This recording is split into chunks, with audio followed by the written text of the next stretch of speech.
अब मैं ये बताने जा रहा हूं आपको कि कौवा कोयल कैसे होता है। संतों के संग से कौवा कोयल कैसे बनता है ये आप देखिए। जब जैसे ही लंका के द्वार से प्रवेश हनुमान जी करने लगे तो लंकनी ने रोक दिया, ए चोर, जाने से नहीं मरम सट मोरा, मोर आहार जहां लगी चोरा। अरे तू जानता नहीं है संसार में जितने चोर हैं वो मेरे आहार हैं। हनुमान जी ने कहा, हाँ तो तुम ठीक रही हो, लेकिन हनुमान जी को क्रोध आ गया। हनुमान जी ने कहा, झूठ कहती है, अरे मैं तो फिर भी कोई चोर नहीं हूं। तेरी नगरी में जो तेरा राजा है वही सबसे बड़ा चोर है, त्रिया चोर। तूने अभी तक उसको तो कभी नहीं खाया और मुझसे कहती जाने से नहीं मरम सुट मोरा। ये है कौवा की भाषा। लंकनी अभी कैसी भाषा बोल रही है? कौवा की। जाने से नहीं मरम सुट मोरा, मोर आहार जहां लगी चोरा। ये है कौवा की भाषा। और जो हनुमान जी को जैसी ये सुना, हनुमान जी ने एक मुटका, एक महाकपि हनी, जैसी एक मुटका का प्रहार किया सो धड़ाम सीना खून बाती हुई नीचे गिर गई। बाद में खड़ी हुई और खड़ी होकर के क्या कह रही है? तातो स्वर्ग अपवर्ग सुख, धैर्य तोला एक अंग, तोल न ताही सकल मिली, जो सुख लव सतसंग।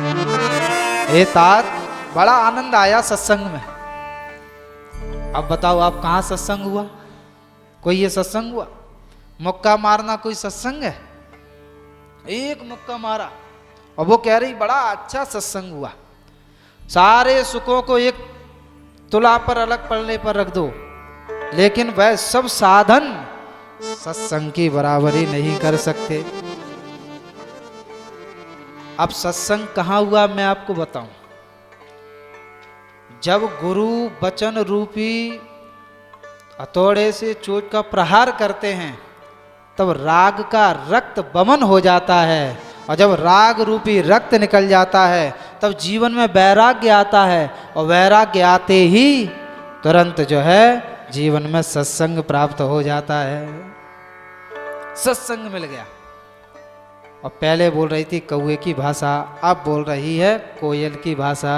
प्रवसी नगर की जय सब काजा, प्रवसी नगर की जय सब काजा, हृदय राखी को सलपुर राजा, हृदय राख को सलपुर राजा, हृदय राखी को सलपुर राजा, हृदय राख को सलपुर राजा। कोयल सी भाषा तुरंत हो गई। हे हनुमान जाओ, हृदय में श्री रघुवीर को धारण करो, कौशलपुर के जो राजा हैं, और आपके सभी मनोरथ पूर्ण होंगे। ये सत्संग का प्रभाव है। सत्संग भले ही थोड़े देर के लिए जीवन में क्यों ना आ जाए, सत्संग का एक शब्द हमारे जीवन को बदल सकता है। कौन सा शब्द किसके कान में पड़ जाए और कौन सा शब्द किसके काम में आ जाए। बोलिए संत भगवान की जय।